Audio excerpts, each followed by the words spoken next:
जय गुरुदेव। गुरुर्ब्रह्मा गुरुर्विष्णु गुरुदेवो महेश्वरः। गुरुः साक्षात् परब्रह्म तस्मै श्री गुरुवे नमः। अर्चनी वंदनी प्रातः स्मरणी परम पूजनीय गुरुदेव के चरणों में बारंबार वंदन कर आरंभ करते हैं। विश्वकर्म प्रकाश इस ग्रंथ का अध्ययन चल रहा है और इसमें आज दूसरा पाठ वास्तु पुरुष की उत्पत्ति उसको देखने का समझने का प्रयास करेंगे। पिछले पाठ में पिछली इकाई में हमने मंगलाचरण देखा, आश्रम व्यवस्था देखी, परंपरा को समझा और ग्रंथ के उद्देश्य को देखा समझा जाना कि महादेव से ये परंपरा आरंभ होके पाराशर से वृहदत्त से विश्वकर्मा जी से होती हुई अपने को प्राप्त हो रही है। तो अपना जो आचरण व्यवहार हो वो परंपरा के अनुरूप हो। आज अपन वास्तु पुरुष की उत्पत्ति इसको देखने का समझने का प्रयास करते हैं। तो कहते हैं पुरा त्रेता युगे हयासीनम महाभूतम व्यवस्थितम स्वाप्यमानम शरीरेण सकलम भुवनम ततः। कि पहले के समय में पुरा त्रेता युग, युग कितने होते हैं? 4 युग होते हैं। सतयुग, त्रेता युग, द्वापर और कलयुग। तो कहते हैं पुरा त्रेता युगे हयासीनम महाभूतम व्यवस्थितम। कि पहले त्रेता युग में एक जो है वो महाभूत उपस्थित हुआ और क्या हुआ? उसने स्वाप्यमानम शरीरेण, उसने अपने शरीर से सकलम भुवनम ततः, सब संपूर्ण भुवन को, संपूर्ण लोक को क्या कर दिया? आच्छादित कर दिया, आच्छादित कर दिया। फिर क्या हुआ? तम दृष्ट्वा विस्मयम देवा गता स इंद्रा भयाव्रताः तदस्ते भयमापन्ना ब्रह्मणाम शरणम ययु। वो जो महाभूत व्यवस्थित हुआ, उपस्थित हुआ, उत्पन्न हुआ, पैदा हुआ, तम दृष्टवा, उसको देखकर, विस्मयम देवा, देवता लोग जो थे वो आश्चर्य को प्राप्त हुए, आश्चर्य उनको हुआ।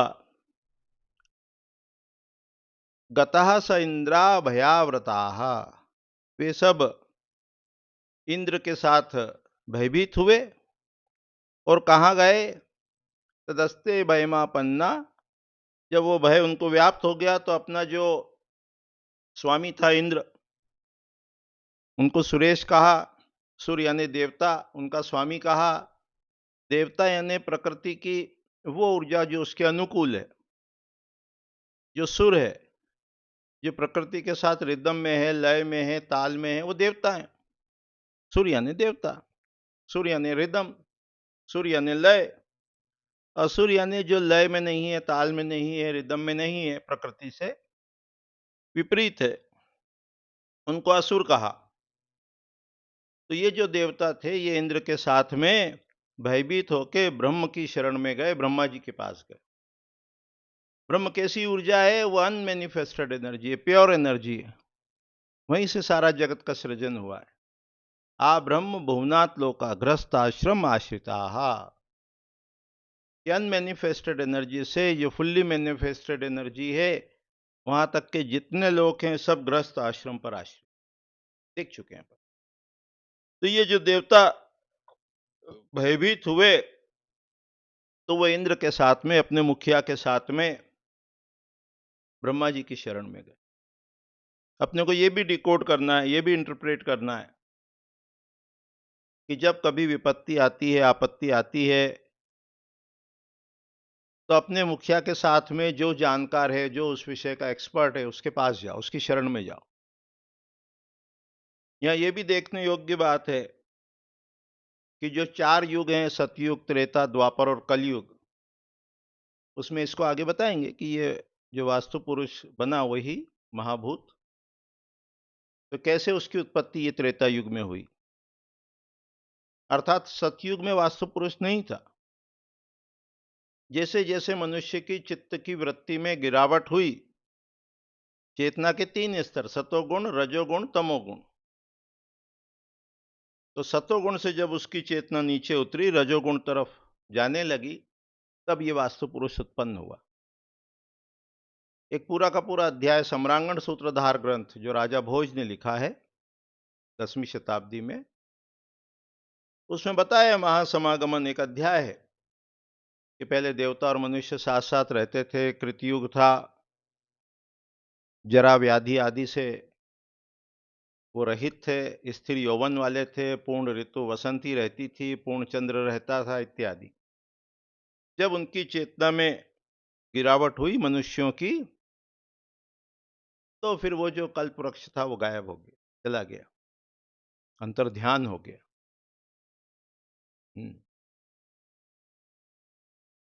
और फिर उनको भूख प्यास सर्दी गर्मी सताने लगी और घर बना के रहने लगे। तो वास्तु करेक्शन का सबसे सटीक उपाय क्या है कि अपनी चेतना का स्तर ऊपर करो। तमोगुणी चेतना से रजो में जाओ, रजोगुणी चेतना से सतुगुण में जाओ, और सतोगुणी चेतना से बाद ऊपर जाओगे, निश्चय गुण भव अर्जुन। जब निष्काम कर्म करोगे तो वास्तु के ज्योतिष के दोष नहीं लगेंगे। ये वर्णन शास्त्र में अपने को प्राप्त होता है।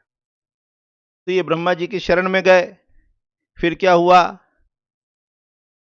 फिर उन्होंने कहा ब्रह्मा जी से कि हे भूत भावन भूतेश महद भयम उपस्थितम, हे भूतों के उत्पन्न करने वाले, पंचमहाभूत की सृष्टि करने वाले, एक बहुत बड़ा भय उपस्थित हो गया है। क्वस्यामः या क्वस्यामः क्व गच्छामो वयम लोक पितामह, हे लोक पितामह, हम क्या करें, किधर जाएं, आप बताओ, आपकी शरण में आए हैं। फिर अब ब्रह्मा जी कहते हैं मां कुर्वन्तु भयम देवा विग्रहते तन्महाबलम निपातत्योधमुख भूमौ निर्विशंका भविष्य, कि वो जो भूत है उसको पकड़ लो और भूमि पर औंधे मुख गिरा दो, उसके ऊपर बैठ जाओ, तो तुम सब जो है वो भय से मुक्त हो जाओगे। ऐसा उसको कहा, देवताओं को कहा, इंद्र को कहा। ततस्ते क्रोध संतृप्त गृहीत्वा तम महाबलम विनिक्षिप्तम अधोमुख अधोवक्रम स्थिता तत्रैव ते सुरा। तब वो जो महाबली था उसको भूमि पर अधोमुख गिरा दिया और उसके ऊपर ये जो देवता थे ये स्थित हो गए। देवता यानी दिव्य धातु से बना है, प्रकाश ऊर्जा। तो जो महाभूत व्यवस्थित हुआ त्रेता युग में और संपूर्ण भुवन को उसने व्याप्त कर दिया। यहां हमको वास्तु का क्षेत्र पता लगता है, वास्तु कितना बड़ा है। अणुरणियान महतो महियान, एक छोटे से छोटे एटम से लेके पूरा ये जो ब्रह्मांड है, सकल ब्रह्मांड है, ये वास्तु का क्षेत्र है, उसका स्कोप है। फिर कह रहे हैं तमेव वास्तु पुरुषम ब्रह्मा संसृजत प्रभु कृष्ण पक्षे तृतीयायाम मासी भाद्रपदे, तथा कि उस वास्तु पुरुष की जो उत्पत्ति ब्रह्मा जी ने की वो कृष्ण पक्ष के तृतीया तिथि को भाद्रपद मास में हुआ। जो महीना होता है, मंथ होता है अपने यहाँ, वो 12 महीने होते हैं। चैत्र वैशाख ज्येष्ठ आषाढ़ श्रावण भादो क्वार या अश्विन कार्तिक अगहन या मार्गशीर्ष पोष माघ और फागुन, ये 12 महीने होते हैं। एक महीने में 2 पक्ष होते हैं 15-15 दिन के, कृष्ण पक्ष और शुक्ल पक्ष। जब सूर्य और चंद्रमा एक राशि में हो, एक नक्षत्र में हो, एक साथ हो, उस दिन अमावस्या होती है, उसको अमा कहते हैं, अमा अमा अमा। सूर्य जो है वो एक राशि में एक महीने रहता है, 27 नक्षत्र होते हैं। जैसे वो मकर संक्रांति आती है ना, मान लो 14 जनवरी को आई तो अगले वर्ष भी 14 जनवरी को। 12 जो है वो जोडिएक साइन होते हैं, मेष वृषभ मिथुन कर्क सिंह कन्या तुला वृश्चिक धनु मकर कुंभ मीन। वास्तु में आगे बढ़ने के लिए ये सब नाम अपने को याद रखना है। 12 राशियां 27 नक्षत्र, नवग्रह और ये तिथियां, एक एक पक्ष में 15-15 तिथि होती है। तो इसको अपन देखेंगे जब समझेंगे। तो जैसे आज जो है वो मान लो क्या तारीख है, कुछ तारीख है इधर, ये वाली जून महीने की डेट है। तो सूर्य जो है वो वृषभ राशि में है और इनके हिसाब से चलेंगे तो ज्येष्ठ का महीना है और ये अंग्रेजी मंथ है ना। तो ये 12 राशियों के नाम याद कर लेना। और ये 12 महीने हिंदी चंद्रमास कहते हैं इसको, ये भी अपने को याद होना चाहिए। तो इससे क्या होगा, इससे विषय आपको सरल लगेगा और क्या होगा। तो उसको जो है वो कृष्ण पक्ष में तृतीया तिथि को भाद्रपद महीने में भादो मास में उसका जन्म हुआ। शनिवारे भवे जन्म नक्षत्रे कृतिका सूच, कृतिका नक्षत्र था, शनिवार था, योगः तस्य व्यतिपातः कर्णम विष्टि संज्ञकम। योग जो है वो व्यतिपात योग था, बड़ा उपद्रव जिसका अर्थ होता है, और विष्टिकरण था। इस दिन वास्तु पुरुष का जन्म हुआ।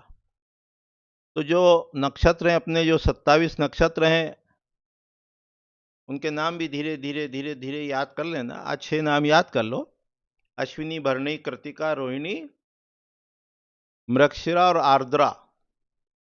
ये 6 नाम याद कर लो। अश्विनी, अश्विनी बोलो, अश्विनी भरणी, हाँ, अश्विनी भरणी कृतिका रोहिणी, अश्विनी भरणी कृतिका रोहिणी, मृगशिरा और आर्द्रा, है ना। मृगशिरा और आर्द्रा, आर्द्रा।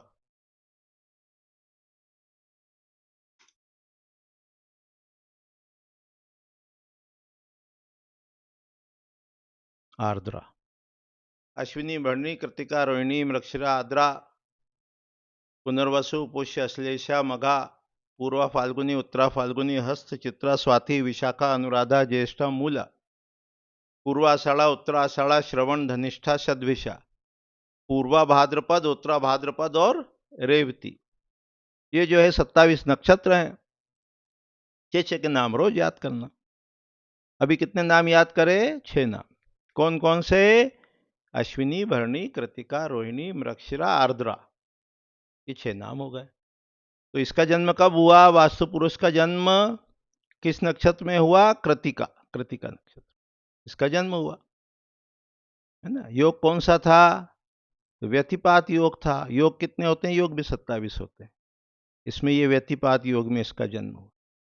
सूर्य और चंद्रमा का जो डिस्टेंस होता है रेफरेंस पॉइंट से, उसके अकॉर्डिंग वो योग होता है कि वो अश्विनी नक्षत्र से कितना चल चुका है सूर्य और चंद्र। ज्योतिष का विषय योग 27 है। जो योग का नाम है वही योग का गुण है। तो विषखंभ है, प्रीति है, आयुष्मान है, सौभाग्य है, शोभन है, अतिगंड है, सुकर्मा है, धृति है, शूल है, गंड है, वृद्धि है, ध्रुव है, व्याघात, हर्षण, वज्र, सिद्धि, व्यतिपात, परिग, वरियान, शिव, सिद्ध, साध्य, शुभ, शुक्ल, ब्रह्म, इंद्र और वैधृति। इनमें जो नाम है वही गुण है। पूरे वैदिक वांग्मय का यही रहस्य कि जितने नाउन हैं सब एडजेक्टिव्स हैं, खुद को अपने गुण बताते। जैसे ये साध्य है तो शुभ है, सिद्ध है तो शुभ है, शुभ है तो शुभ है, सिद्धि है तो शुभ है, सुकर्मा है तो शुभ है, आयुष्मान है, प्रीति है, सौभाग्य। ऐसे ये योग जो है, वृद्धि है, ये शुभ योग है। ज्योतिष में कितने पंचांग की दृष्टि से? 5 अंग। जब भी कभी मुहूर्त का निर्धारण करते हैं तो ये 5 अंगों का विचार अवश्य करते हैं। तिथि, तिथि, वार, नक्षत्र, योग और करण। तिथि, वार, नक्षत्र, योग और करण धीरे धीरे समझेंगे। तिथियां होती है नंदा, भद्रा, जया, रिक्ता, पूर्णा, ये तिथियां हैं। रिक्ता तिथि कौन सी? चतुर्थी, नवमी, चौदस, ये रिक्ता तिथि है। इसको अवॉइड करते हैं, आगे बताएंगे धीरे धीरे विषय में जब चलेंगे और समझाएंगे। अभी तो क्या देखना, 12 महीने चंद्रमास, 12 सौर मास, 27 नक्षत्र, 12 राशियां, 27 योग और 11 करण करण करण है ना। पंचांग के जो 5 अंग हैं, तिथि, वार, नक्षत्र, योग और करण। तो करण में भी तिथि का आधा भाग होता है ये।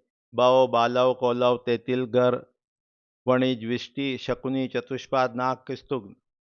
इसमें विष्टि और शकुनी को अशुभ माना है। वास्तु पुरुष का जो जन्म हुआ, वास्तु पुरुष जो पैदा हुआ, वो विष्टिकरण में हुआ, व्यतिपात योग में हुआ, कृतिका नक्षत्र में हुआ, तृतीया तिथि को हुआ और भाद्रपद महीने में हुआ। कैसा वो जन्म उसका हुआ, अब देवता तो उस पर बैठ गए। भद्रांतरे भवे जन्म कुलिके तु तथेव च क्रोशमानम महाशब्दम ब्रह्मणा संभव। ब्रह्मा जी के पास गया वो देवता, तो बैठ गए उस पर। ब्रह्मा जी के पास गया कौन? वास्तु पुरुष। और क्या कहा उन्होंने?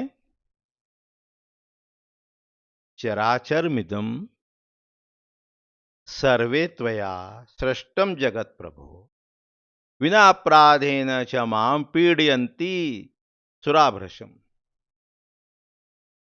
कि ब्रह्मा जी, हे प्रभु, आपने ही ये सारा जो चर और अचर, चलने वाला और जो स्थिर जगत है, इसको उत्पन्न किया, इसको पैदा किया। और बिना किसी अपराध के ये देवता मेरे को बड़ा कष्ट देते हैं। यानी उनके कहने का तात्पर्य ये था कि सबको आपने ही पैदा किया, सृष्टि आपने रची, मुझे भी आपने ही बनाया, और अब ये देवता मेरे ऊपर बैठ गए और मेरे को बड़ा कष्ट देते हैं। अब ब्रह्मा जी ने क्या कहा? वरम तस्मे ददौ प्रीतो ब्रह्मालोक पितामह। अब ब्रह्मा जी ने उसको वरदान दिया। क्या दिया? ग्रामे वा नगरे दुर्गे वा पत्तनपे वा प्रासादे च प्रपया च जलोद्यान तथैव च यस्त्वाम न पूजयेत मृत्योर मोहाद्वास्तु नर प्रभो। ये वास्तु पुरुष, जब भी कोई व्यक्ति कंस्ट्रक्शन का काम करे, ग्राम बसाए, नगर बसाए, दुर्ग बसाए, बंदरगाह बनाए, महल बनाए, प्याऊ बनाए, उद्यान बनाए, बाग बगीचे बनाए, कुछ भी बनाए, और यदि कोई मोह के वशीभूत होकर तेरा पूजन न करे, अर्थात प्लानिंग है, पदविन्यास है, वो सब न करे, तो क्या हो? वो भविष्य में तेरा आहार बनेगा, अर्थात वो जो है पद पद पर कष्ट को प्राप्त होगा। ऐसा वरदान दे दिया ब्रह्मा जी ने। किसको? वास्तु पुरुष को।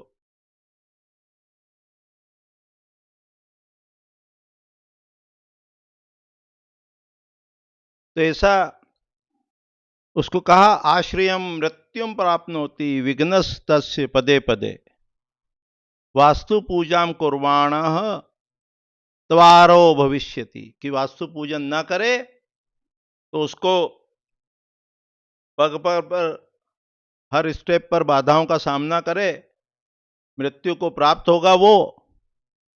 तात्पर्य क्या है इसका?